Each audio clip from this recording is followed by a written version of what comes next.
Jaz v določenem obdobju mojega življenja niti spat nisem hodila, ker sem toliko študirala.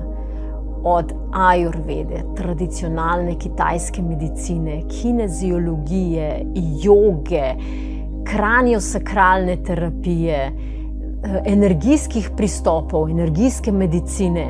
Skratka, jaz sem ogromno študirala, ne samo študirala, tudi meditirala in vse tisto, kar sem se naučila, kar sem pridobila, sem uporabila v praksi.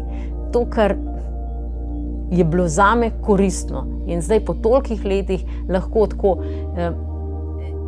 izluščam, katere tehnike resnično delujejo tako celostno na nivoju fizičnega telesa, čustev, misli, energij in duha.